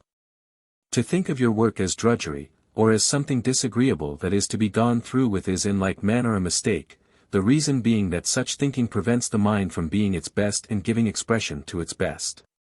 You cannot give your heart and soul to that which you despise, and you cannot do your best in any kind of work unless you give it your whole heart and soul. If you want to think and work for results, you must love your work, and you can, though such love is not to be sentimental, but rather the feeling of intense admiration for those lines of action that you know will lead to greater things. Think therefore of your work as a channel through which you are to reach the higher places of life, because that is what your work really is if you approach it in the right way and apply its possibilities on the largest scale. To find fault with what you have accomplished is wrong, as it tends to turn attention upon defects and inferiority. Every mind should constantly expect to do better and should with every effort try to improve upon what was done before, but no actual or chronic fault-finding must be permitted. To find fault with what you have done is to belittle yourself. In brief, to place a wet blanket, so to speak, over your hopes and aspirations. Instead, you should think of your work as very good considering your present development, but you should set your whole heart and soul upon the attainment of something far superior. Think constantly of your work as being susceptible to perpetual improvement. Then proceed to make that thought come true, and you will positively succeed. Every mental process that you turn into your work must be constructive. Your object is progress towards the goal you have in view. Therefore, Every process that you place in action, whether in mind or personality, must be a building process. But your desire to make those processes constructive will not alone make them so. The idea of constant enlargement must be the very soul of every thought, and the whole of your mentality must live and act in a state of expanding consciousness. In the growing mind there is an interior ever-increasing feeling of the consciousness of enlargement and expansion which we should cultivate extensively, and in this feeling every process of thinking should move. The thought that you put into your work will increase or decrease your capacity, and will consequently either promote or retard your progress. And here we should remember that the thought you put into your work is the thought you think while you work. While you work you are actually giving a part of yourself to that which you are doing, but if you are giving your life and power correctly you will receive more than you give, that is, the reaction will be greater than the action. In order to give correctly of your life and power in this manner, or rather to think correctly while at work, every mental action in expression at the time should be permeated with the spirit of expansion, improvement and advancement. In brief, you should feel that the effort you put into your work is actually developing yourself. And this is precisely what is taking place in every mind that thinks scientifically, constructively, and according to a definite purpose while at work. Your thought about the progress of your work is very important, and such thought should always be that of success. If you are determined to succeed, your work is already a success, and it is strictly scientific to think of it as such. When the seed is good and has been placed in good soil, we can truthfully say that a good harvest will be forthcoming. In like manner, you can truthfully say that you are a success when all the elements needed to produce success have been placed in action in your own mind and personality. Too many minds, however, do not recognize success until they see the physical results, and for this very reason the physical results are frequently limited or of inferior worth. The reason being that the real spirit of success was absent during the actions of that process through which the physical results were being produced. But the cause of success has the same right to recognition as the effect of success, and if the cause is recognized in the beginning the effects will become much larger because the process will contain a much larger measure of the spirit of success. When we give conscious recognition to a cause we increase its power. When you have selected a work and have resolved to put your whole life into it, you are already a success in that work, and it is perfectly right for you to think of yourself as a success. The cause of that success has been created. Therefore that success already does exist. And by giving it faith, encouragement and mental power it will continue to grow, and will finally produce all kinds of rich harvests or tangible results in the external world. When a powerful cause has been created, the effect is inevitable, provided it is not destroyed during its process of expression. Wrong thought, however, has a tendency to destroy every constructive cause that may have been placed in action in the mind, therefore we must think correctly, harmoniously and constructively of every process of thought or action all along the line. That is, we should give every good cause definite recognition as an individual power and give it full right of way in our world. To create a good cause and then ignore it is to deprive it of life during its infancy, but this is the very thing we do when we proceed in the belief that we may succeed some day. Say instead, and say it with all the power of mind and soul, I am success now. Every true effort is successful because it not only has the power to produce success, but is actually working out successful results. And if it is encouraged, pushed and promoted, it will positively express the success desired in real life. To push or promote a true effort we should think of it as being already an individual power for success, because that is what it is. And by dealing with it as such we turn our creative powers into its sphere of action, which means that the desired results will invariably follow. The progress of anything will necessarily depend upon the methods employed. Therefore, the way we plan for greater achievements and the methods we employ in promoting our advancement, are matters of extreme importance. Every plan should be directly related to the purpose which it is intended to promote, and every method we employ should be based upon the laws required to carry it out. It is also important to increase the capacity of every new plan as much as possible. In formulating the best plans and methods, however, the laws of life should be thoroughly understood, especially those laws that act in the metaphysical field, because all physical action to be effective must be preceded by effective mental actions. But in addition to having the right methods, the right plans and the knowledge of constructive action, physical and mental, we must also have a powerful faith if we wish to work and think for results. When we plan for greater things and have faith in greater things, we shall certainly see those greater things realized. In fact, the power of faith in the promotion of any plan or purpose is so great that no one can afford to give it otherwise than the most thorough attention. Though faith in one of its phases is what may be termed a mental attitude, an attitude with an upward look, still it is in its most important phase a positive mental force. The mental force or action of faith is always elevating, expanding, and constructive. Therefore, to have faith in yourself and in your work is to cause all the powers of your mind to become elevating, expanding, and constructive in all their actions. Faith always tends to build, and it builds the loftier, the perfect, and the more worthy. Doubt, however, retards and retreats. It is a depressing mental state that we cannot afford to entertain for a moment. But such a state can be removed at once by cultivating faith, and as we proceed to get faith we should by all means get an abundance of faith, for in all efforts that aim for great results we cannot have too much faith. It has been said that faith and science can never harmonize, because according to some they are antagonistic, and according to others they act in domains that are wholly dissimilar. But no matter what the views of the past may be on the subject, the fact is that there is nothing more scientific than faith. And also that there is nothing that will aid the mind more in becoming scientific and constructive than a thorough realization, as well as expression, of the spirit of faith. The more familiar we become with real faith, the more convinced we become that faith is indispensable in every effort we make, physical or mental, if the best results are to be secured.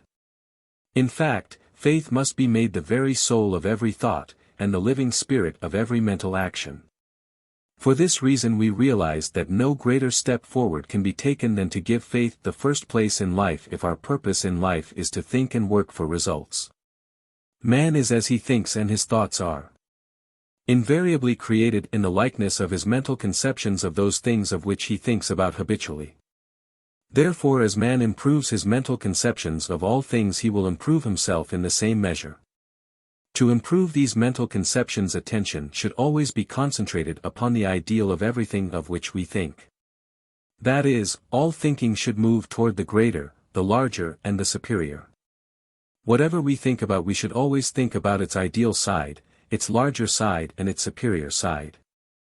Everything has two sides, the limited or objective side and the unlimited or subjective side.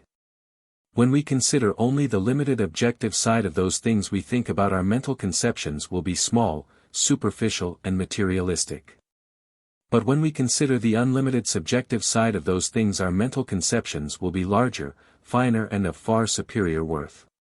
The capacity, the power, and the brilliancy of the mind depends entirely upon its mental conceptions. If the mental conceptions are formed in the likeness of the external, common, or the ordinary, the mind will be inferior in every respect, and vice versa. It is therefore of the highest importance that every mental conception be as high, as perfect, and as ideal as it is possible to make it. And to bring this about, it is necessary to train the mind to concentrate attention upon the ideal side of everything, and to think with the larger, the greater, and the superior always in view. When thinking about persons, no mental conceptions should be formed of the mere external or personal side. The superior man alone should receive direct attention. To look through the person, so to speak, and view the inner possibilities, and all the worthy qualities that we know to exist back of the imperfect manifestation, this is the correct and the scientific way to think about the people we meet. When we analyze the inferior things we see about a person and permit those things to affect our minds, we form inferior and detrimental conceptions in our own minds. When we think a great deal about the smallness we imagine we see in others, we tend to breed smallness in ourselves. But when we think only of the larger and the better side of others, we cause our minds to rise in the scale and thus gain power and understanding we never had before. In this connection, the law is that when we look with deep interest for everything that is superior in others, we actually develop the superior in ourselves. When we think of the body, we should not think of it as common flesh as the majority do, because the physical form will tend to express the crude and the common when we think of it in that way. When your mental actions are low, crude and coarse, your body will have an ordinary earthy appearance, but when those actions are highly refined, your body will express a more refined appearance to correspond. All such actions constitute, or are produced by, the thoughts we think. Therefore all our mental actions are as crude or as fine as our thoughts themselves. To be scientific in this, however, we should think of the body as a great temple with millions of apartments, each one furnished most gorgeously with nature's own wealth and beauty, and this is what the body really is. Every cell of the body when viewed under a microscope is like a crystal palace, and the body is composed of millions of such. We should always think of the body as a divinely formed structure, as an ideal creation, and we should mentally view its perfect elements, its forces and laws in this manner as they perform their daily miracles. We should think of the body as it is in its true inner self, as it is in its fine and delicate structures, and we should not think of those imperfections in its appearance which our own crude mental actions have produced. For when we form in mind the highest conception possible of the ideal physical form, we will not only cause the body to grow more beautiful every year, but we will also enrich the mind with thoughts of high and superior worth. When we think of the mind, we should not think of its flaws or undeveloped states, but try to realize how great and wonderful the mind really is, and then hold attention upon our highest conception of true greatness. When all our mental activities move towards this lofty idea of a brilliant and prodigious mind, we shall steadily develop our own mind up to that superior state. For according to a well-known metaphysical law, we mentally move towards the ideals we persistently hold in mind. Therefore, by directing our attention upon the greater side of the mind, we shall actually arise into mental greatness, thus tending directly to develop superiority in our own minds. This is the path to mental greatness, but it is so simple that few have found it. When we think about life, we should always view the sunny side of personal existence and the real life of interior existence. Instead of viewing life as a burden or as a misery to be endured now, that glory may come in the future, we should think of the unbounded possibilities that real life has in store here and now. Our mind should be concerned with the real life itself and should seek to form the very highest conceptions possible of such a life. There is no greater subject for thought than life when we look at life as an eternity of rich and marvelous possibilities. And to view life in this way will not only elevate and enlarge the mind, but will also give us the conscious realization of a continuous increase in life. And as life increases, everything in mind and personality will increase to correspond. A great life produces a great mind and a high soul, but to attain the greater life we must enlarge our view of life. And this we do by turning all attention upon real life itself, and the marvelous possibilities of real life. Realizing these facts, we should never think of that which is small when we have the capacity to think of that which is great. And we all can think of the great. There is a beautiful and a wonderful side to all life, and the possibilities of all life are unbounded. We therefore understand the value of training ourselves to take the correct view of life, for to think of the larger and the more beautiful side of all life is to enlarge and beautify the life that is in us. The same principle should be observed in all our thought about nature, and to learn how to enter into that perfect communion with nature where we can see her real beauty and her wonderful power, is to apply a faculty that deserves the highest state of cultivation in every mind. Those mental conceptions that are formed while we are in perfect touch with the true in nature are of exceptional worth and will add largely to the power and superiority of mind. Therefore, when we think of nature, all attention should be concentrated upon the ideal, the beautiful and true side. When we see what may seem to be flaws, it is wisdom to pass them by and never permit them to impress our minds. Even a weed should be thought of with respect because it is also a product of natural law, and it is our privilege to transform the weed into something that has real beauty and worth. But here it is highly important to remember that our power to perfect anything in nature can only increase as we think less of its flaws and more of its hidden splendors.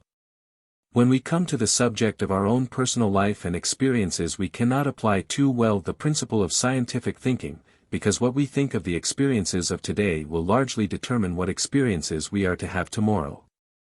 What we receive from life passes through the channel of experience, and every channel tends to modify that which passes through. The subject therefore is vitally important. As frequently stated before, scientific thinking is thinking that produces the larger, the better, the greater and the superior, thinking that promotes progress, thinking that produces results. And such thinking is scientific because it is in harmony with the purpose of life, which is to advance constantly in the producing of greater and greater results. Consequently, to think scientifically about experience, every mental conception formed by experience should be formed in the likeness of those facts that will be found back of the experience. Every experience can teach us something we do not know. Therefore, instead of deploring the experience, we should receive it with joy and proceed at once to look for the truth it has come to convey. No experience will be unpleasant if we meet it with the one desire to know what it has to teach. And what is better still, when we think of experience as a messenger of truth, we will form only lofty mental conceptions of all experience. We will thus not only gain much new truth, but we will enrich the mind with these many superior conceptions. In the usual way, we meet unpleasant experiences with a heavy heart, and we meet the pleasant ones with the thought of personal gratification. Those mental conceptions that we form while thinking of our experiences in the usual way will therefore be ordinary and frequently detrimental. In the meantime, the new truth that those experiences could have conveyed will remain unlearned and undiscovered. The reverses and misfortunes of life are usually looked upon with regret, and are deplored as so many obstacles in our way, but such thought is not conducive to good results. Reverses come because we have failed to comply with the laws of life.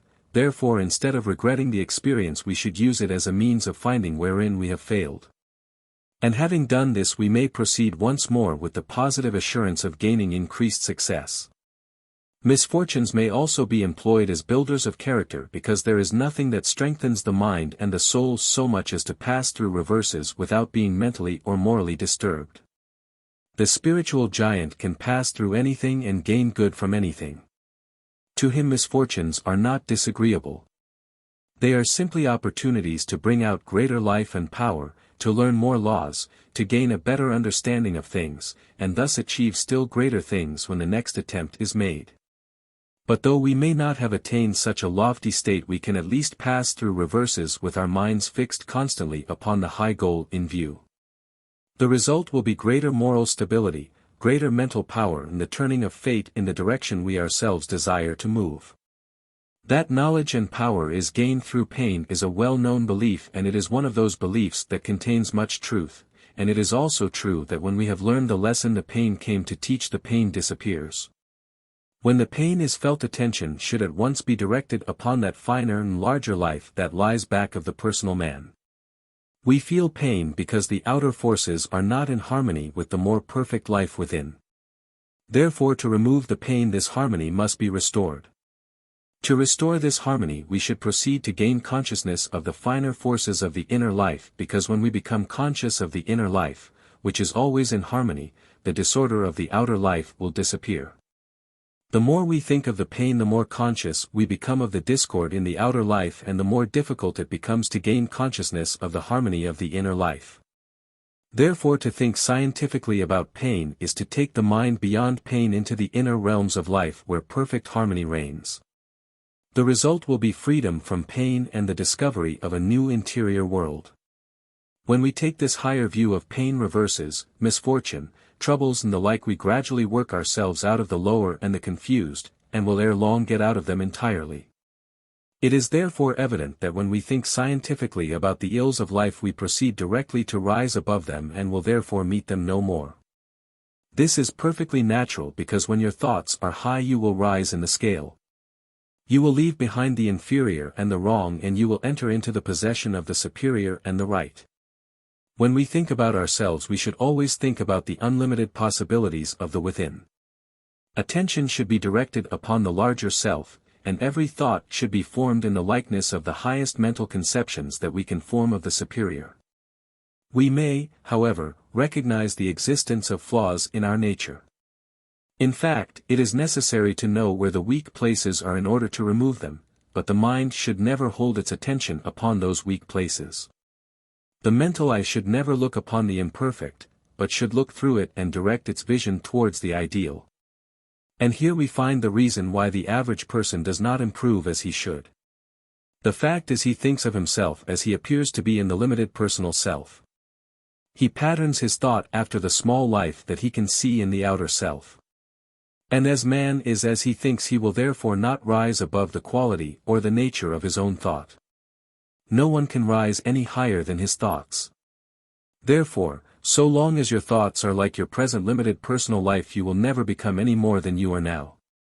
The mind, however, that transcends its present states, talents and qualities and tries to gain mental conceptions of the larger and the superior will steadily rise and become as large as those new conceptions that have been formed. And may later rise still higher, thus reaching greater heights of consciousness, ability, and power than was dreamed of before. In the world of feeling, the thorough application of the law of scientific thought is extremely important, the reason being that we generally live upon those planes where our feelings are the strongest. All our feelings therefore should be transformed to the highest planes of thought and living that we can possibly think of. But since feelings deal principally with forces, whether in mind or personality, it is in the world of force that we shall have to direct our attention if a change of feeling is to be made. And this is done very simply by training the mind to always try to feel the finer and the more powerful forces that are back of every state, condition or action. Whenever anything takes place in your system, try to feel the finer forces in that part of the system where the action is taking place. This experience may not give you any new sensation at first, but you will gradually become conscious of a whole universe of finer life and action within yourself. Then your mind will be living in a much larger world and in a much richer world. These finer life forces that you feel within yourself are the powerful creative energies of the subconscious, and it is these energies that are so valuable in the development of the mind and the reconstruction of the body. Therefore, whenever you exercise the sense of feeling, try to feel the higher and the finer that is in you. You will soon succeed, and the results will not only add enjoyments, both to mind and personality, but will also give you the mastery of new and powerful forces. An expanding and ascending desire should be back of every action of the mind, and all efforts to gain the conscious realization of the new should aim at the very largest mental scope and realization possible. Every desire should desire the largest, the purest, the most refined and the most perfect expression that present mental capacity can be conscious of. This will add remarkably to the joy of living and will have a refining effect upon the entire system. The most refined expressions of desire give the greatest pleasure, whether the channel of expression be physical, mental or spiritual. But no desire should be destroyed. The proper course is to refine it and turn it into channels through which the forces back of that desire can be wisely employed now. When we refine our desires, those desires will never lead us into wrongs or temptations, because the fact is that a refined desire never desires to do wrong. On the contrary, every desire that desires higher and higher expressions will, through such a desire, tend to enter into the right, the more perfect and the superior. In this connection, we should remember that all ascending actions are right actions, that all descending actions are wrong actions, and that this is the only difference between right and wrong. Every mental aim should have the greater in view, and every plan that is formed should embody the largest possibilities conceivable. Too many minds fail because their plans are so small and their aims too low. But the larger and the higher is invariably the purpose of scientific thought, thought that thinks for results. Every mental force, therefore, should be an aspiring force and should have the power to spur us on to greater efforts and higher goals. This is extremely important, as we shall know when we learn that all forces are creative. When all the forces of your system are trained to aspire, everything that is being created in your system will be created more perfectly and you will steadily advance. In like manner, when every mental action is constructive, everything that may be placed in action in your mind will tend to build you up and will tend to work for the purpose you have in view.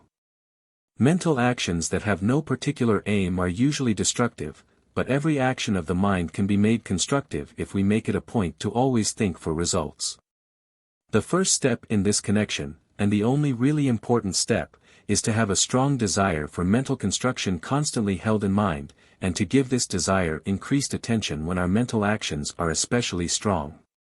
In all our efforts our object should be greater things, and to realize this object no building power in mind or personality must be idle or misdirected. On the contrary, everything within us should be trained to work for all those definite results that we have in view.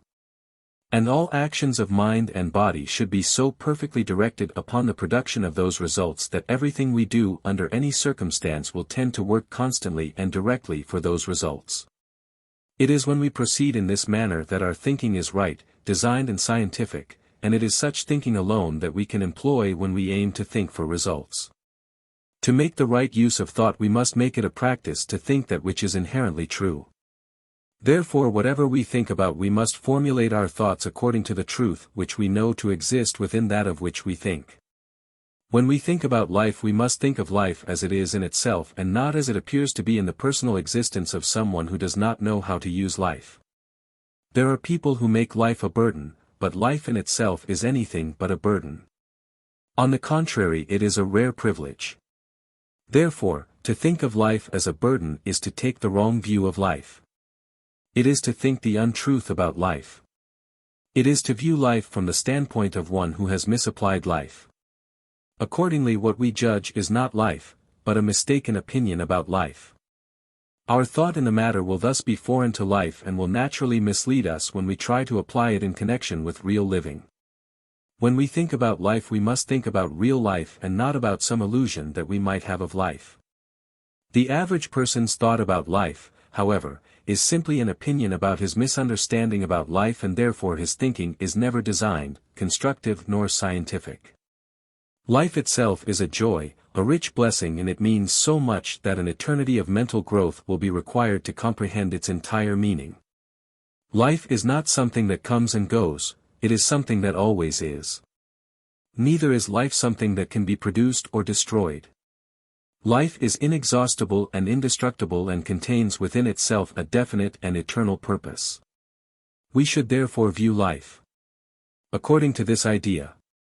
And when we gain this right idea of life we can become more deeply conscious of real life and thus gain possession of more life.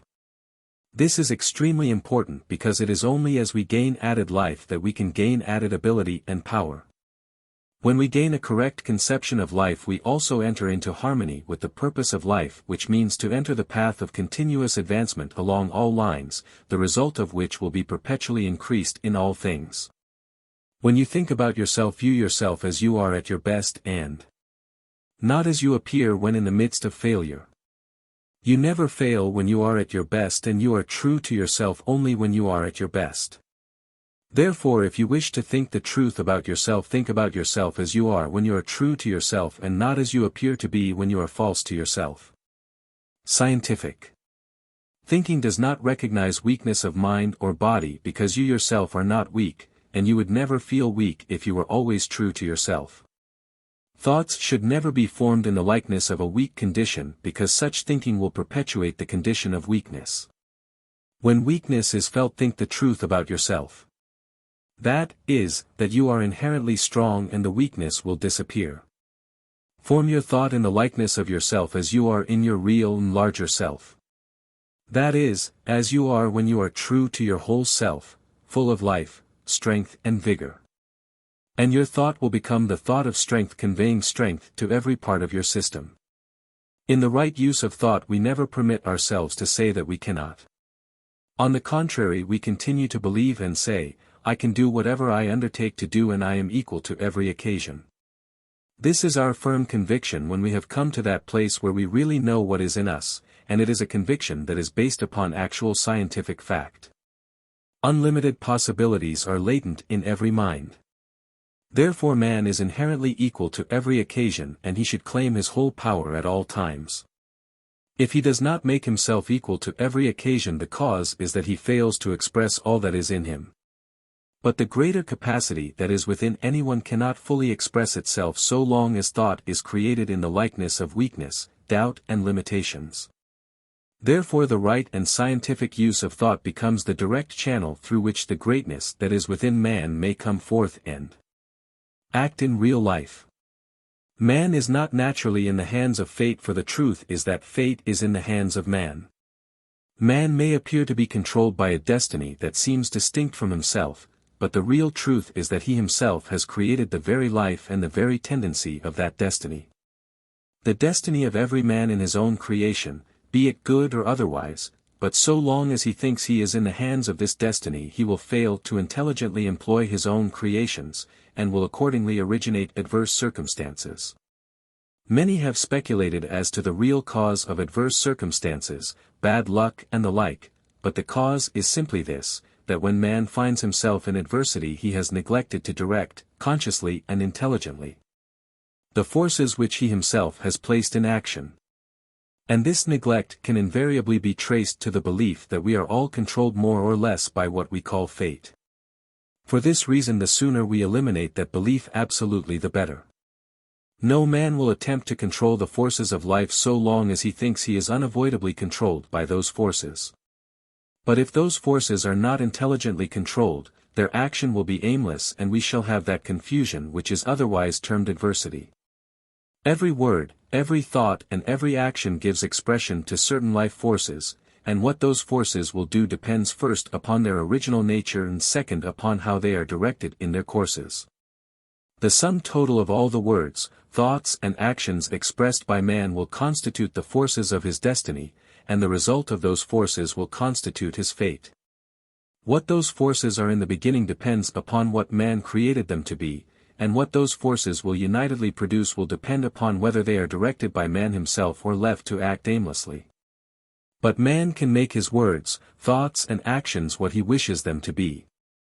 He can direct them intelligently into channels of constructive and perpetual growth. It is therefore simply understood how man is unconsciously the cause of his fate, and how he can consciously and intelligently create his own fate. To create his own fate, however, he must make the right use of thought. That is, he must think for results. To think scientifically about the people we meet it is necessary to apply the same principle which we apply to our true thought about life. We must think of people as they are in themselves and not as they appear to be while out of harmony with existence. When we are judging man we should judge the real man and not his mistakes. The mistakes of the man do not constitute the man any more than the absence of light constitutes light. The usual way, however, of judging man is to look at his weak points and then after comparing these with his strong points call the result the man himself. But this is as unscientific as to combine black with white and speak of the result as pure white. The weaknesses that we find in man may disappear in a day. They frequently do, while his virtues and superior qualities may double in power at any time. Then we have another man, and we say he has changed, which is not strictly true. The real man has not changed. The real man is already unbounded in life and power and does not have to change. The change that we see is simply this, that more of the true worth of his real being has been expressed. Our thoughts about other people are more or less deeply impressed upon our own minds, therefore we cannot afford to think anything wrong about anybody. The better we understand life the more convinced we become that the average person is doing the best he knows how. For this reason we shall be training our minds to think the whole truth about the human race when we take this view, and what is highly important, such a view will tend to keep our own minds wholesome and clean. Then when we add to this the larger view of man himself, in his true glory and power, our thought about man will become as we wish it to be, strictly scientific. In thinking for results all circumstances should be viewed as opportunities because that is what they are in reality. And to think correctly we must think of things according to what there really is in them. No circumstance is actually against us though we may go against a circumstance and thus produce a clash. A circumstance is usually similar to an electrical force. It may destroy or it may serve depending upon how it is approached. The power, however, is there and we are the ones to determine what that power is to do. Our relation to anything in the external depends upon how we view the circumstances involved. When we think of circumstances as adverse, we become antagonistic to those circumstances and in consequence produce discord, trouble and misfortune. But when we think of circumstances as opportunities to take advantage of and control, we relate ourselves harmoniously to the power that is contained in those circumstances. Thus by entering into harmony with that power we will perpetuate more and more of it until we have made it our own altogether. When disappointments appear it is not scientific to feel depressed nor to view the experience as a misfortune. To the advancing mind, a disappointment is always an open door to something better. When you fail to get what you want, there is something better at hand for you, that is, if you are moving forward. Therefore, to every advancing mind, so-called disappointments may be viewed as prophecies of better things.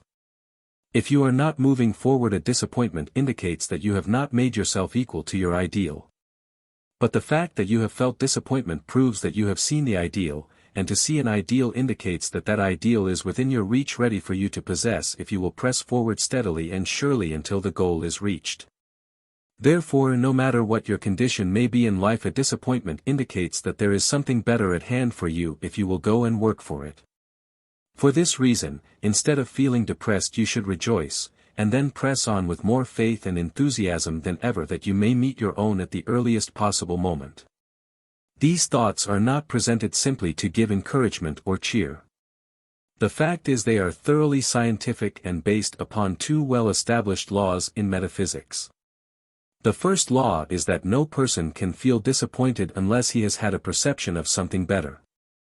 And the second law is that whoever is far enough advanced to perceive the better has the capacity to acquire that something better, though he must make full use of the power at hand. Too many minds that see the ideal simply dream about it and feel depressed because the ideal has not been reached, while in the meantime they do nothing to work themselves up to that ideal. Instead, such minds should take a scientific view of the entire subject and then press on towards the goal before them. They positively will succeed. When we look upon a disappointment as a misfortune, the depressed thought that follows will take us down and away from the open door of the better things, and will in consequence prevent us from realizing the greater good which was in store. We shall then have to give much time and effort to the bringing of ourselves back again to the gates of the ideal we had in view. But such tactics we cannot afford to employ if our object is to work and think for results. We conclude therefore that whatever comes or does not come, the best way is always to smile and press on. It is scientific to recognize only the sunny side of everything and to expect only the best results from every effort, because the sunny side is the real side and the substantial side, and our thinking should be concerned only with the substantial, or with that which has real or possible worth. Failure is an empty place, so to speak, or a condition involving a group of misdirected actions. To think of failure therefore is to produce a mental tendency towards misdirected or abortive actions, and at the same time create thoughts that waste energy. To dwell mentally on the sunny side, however, is to turn all the actions of the mind towards the construction of greater worth in the mind. And accordingly the habit of dwelling upon the sunny side will invariably tend to develop brilliancy of mind, clearness of thought and greater intellectual capacity. The principal reason for this is found in the fact that such a mind deals almost entirely with the larger, the greater and the limitless of the potential. Mind therefore naturally expands and develops and steadily gains in power, comprehension and lucidity along all lines. To act in harmony with this principle, we should expect the best results from every effort, because the best results do exist potentially in every effort. And to be scientific, we must think of things as they really are in themselves and not as they appear while in the hands of the incompetent. It is not our purpose to dwell mentally upon the absence of results, but to give all our thought and attention to the right use of those powers within us that actually can produce results. To think scientifically about the health and the wholeness of mind and body is one of the most important essentials of all, because health is indispensable to the highest attainments and the greatest achievements. The principle, however, is that the real man is well, and that you yourself are the real man. When you are thinking about yourself as you really are, and since you, the real you, the individuality, are always well, your thought of yourself is not right and constructive unless you think of yourself as absolutely and permanently well. Every condition in the personal man is the result of habits of thought. Therefore, when you think of yourself as being absolutely and permanently well, you will through that mode of thinking give absolute and permanent health to the entire system. This is a law that is as strong as life itself. And we are not making extravagant statements when we declare that if this law were universally employed, disease would be practically banished from off the face of the earth. This law is the absolute truth, and every student of modern metaphysics knows that it is the truth. That its power is invincible no one can deny. Therefore the wise course to pursue is to apply this law thoroughly under all sorts of circumstances and never lose faith in its effectiveness for a moment. In training ourselves to think for results we must constantly bear in mind the great fact that man invariably grows into the likeness of that which he thinks of the most. Therefore, think constantly of what you want to become and your life will daily grow in that direction. Think constantly of health, power, ability, capacity, worth and superiority in the powers of your being will gradually and steadily produce all those qualities in your own system. But all such thinking must be deep, persistent and of the heart. It is that thinking which is in touch with the undercurrents of life that shapes human destiny, therefore all such thinking should always be as we wish to become. No thoughts should ever enter the mind that do not contain in the ideal the very things that we wish to attain or accomplish in the real. But to train ourselves in this mode of thinking is not difficult. It is only a matter of deciding what we want in life, then to think the most of those things and make such thinking deep, persistent, positive and strong. To train the mind to think for results there are 4 essentials that must be provided. The first is to carry on all thinking in the attitude of right mental states. The second is to think only such thoughts as will push your work and that will constantly promote your present purpose in life.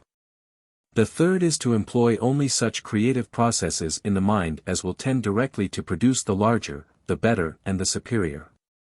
And the fourth is to think only the real truth about all things.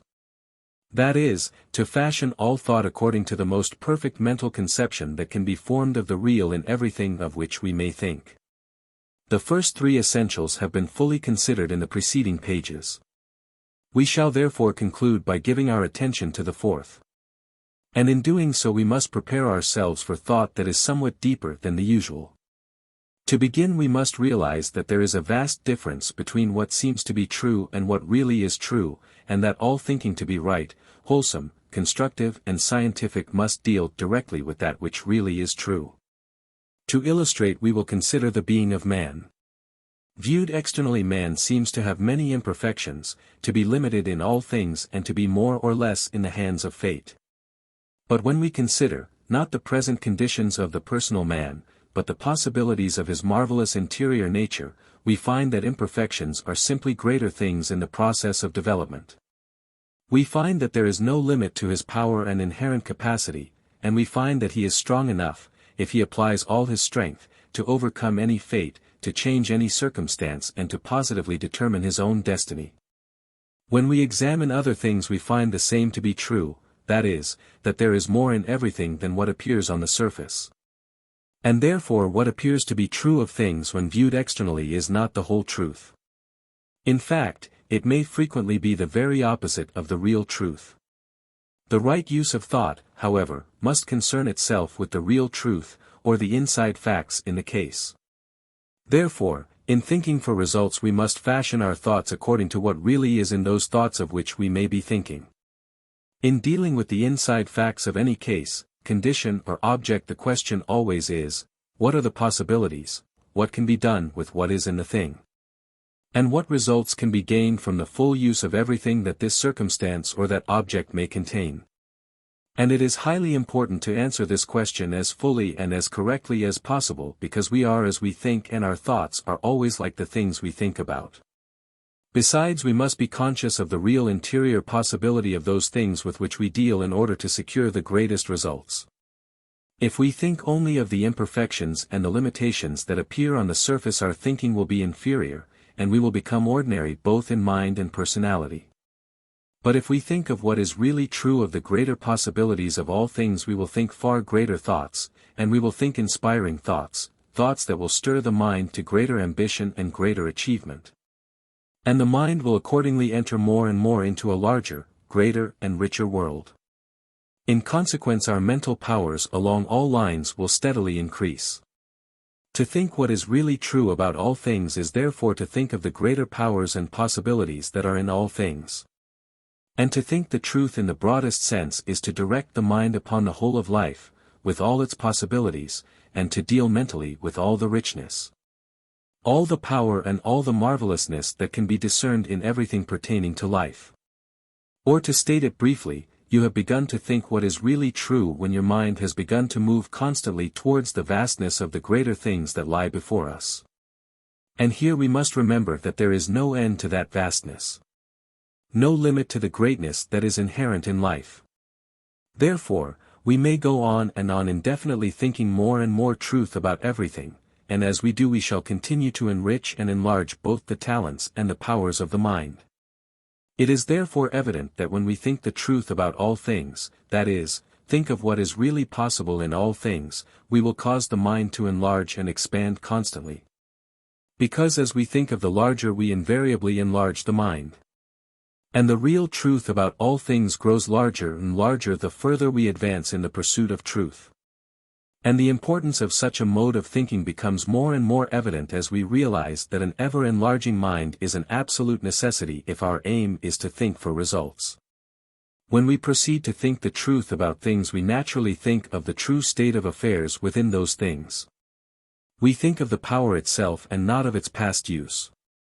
Therefore, such thinking will invariably keep the mind in a wholesome and harmonious condition. That which is true of the real nature of things must be good and wholesome, and therefore to think of that which is true must necessarily produce wholesome conditions in the mind. And here it is well to emphasize the fact that the mind that is wholesome and harmonious is far more powerful than the mind that is not. Such a mind therefore may secure far greater results, no matter what its work or purpose may be. To think what is really true about everything will for the same reason prevent the formation of detrimental and perverted states of mind, and will also prevent the misdirection of mental energy.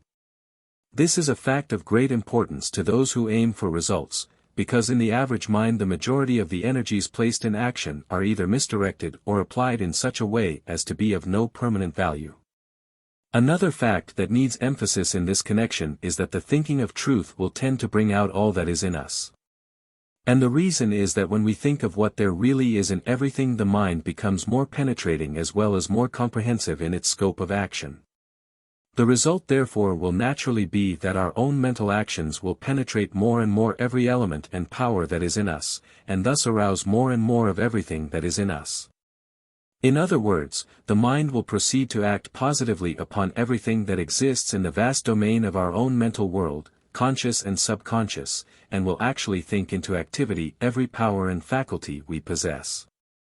When we think the real truth about everything in life, including our own self, we invariably focus attention upon the best, the largest and the richest that exists in everything. And this we must do if our purpose is to secure greater and better results the further we go in our progress toward attainment and achievement.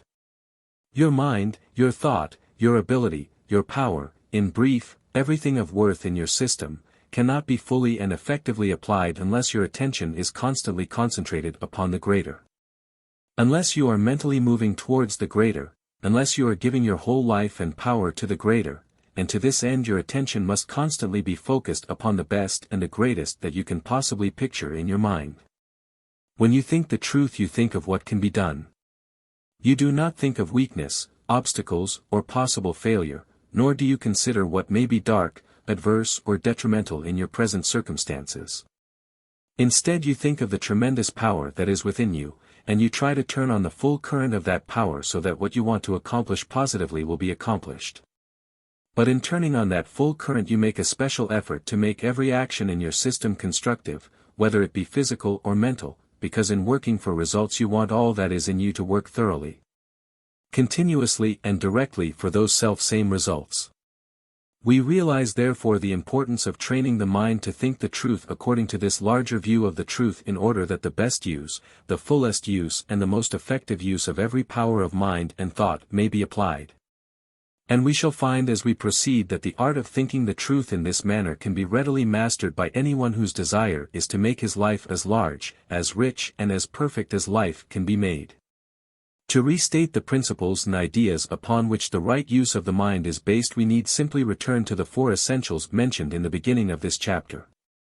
We proceed by placing the mind in certain mental states called right mental states because the mind has more power while acting in such states, and can act more effectively while acting through the wholesome constructive attitudes of those states. We continue by thinking only such thoughts as will tend to work with us, and give their full force to the promotion of our purpose. We avoid thoughts and mental states that are against us and permit only those that are positively and absolutely for us. We place in action only such mental processes as tend to create the larger, the better and the superior in ourselves, because our object is not simply to secure results now, but to secure greater and greater results. And to promote this object we must constantly develop the larger, the better and the superior in ourselves. Lastly, we make it a special point to think the real truth about all things. That is, we form our mental conceptions, our ideas and our thoughts in the exact likeness of the great, the marvelous and the limitless that is inherent in all life. We aim to fashion our thoughts according to everything that is great, lofty and of superior worth, so that we may think great thoughts because we are as we think. When our thoughts are small we will become small, weak and inefficient. But when our thoughts are great we will become great, powerful and efficient. This is the law, and as we apply this law as fully and as effectively as we possibly can, we shall positively become much and achieve much, and the object we have in view, the securing of greater and greater results, will be realized. Therefore in all our thinking we focus all the actions of mind upon the unbounded possibilities that are inherent in ourselves, that are inherent in all things, that are inherent in the vastness of the cosmos. We turn all our thoughts upon the rich, the limitless and the sublime, so that we may live constantly in a larger and superior mental world, a world that we are determined to make larger and larger every day. And as we live, think and work in that ever-growing mental world we insist that everything we do shall, with a certainty, build for that greater future we now have in view. And that every action of mind and body shall be a positive force moving steadily, surely and perpetually towards those sublime heights of attainment and achievement that we have longed for so much while inspired by the spirit of ambition's lofty dream. The end. How do you find this book? Any thoughts about the book or the author? Any suggestion for improvement? Please take a moment to share your thoughts in a comment. If you like it, share it with your friends who might enjoy it as well. Subscribe to keep in touch. Visit CompleteAudiobooks.com for more quality content.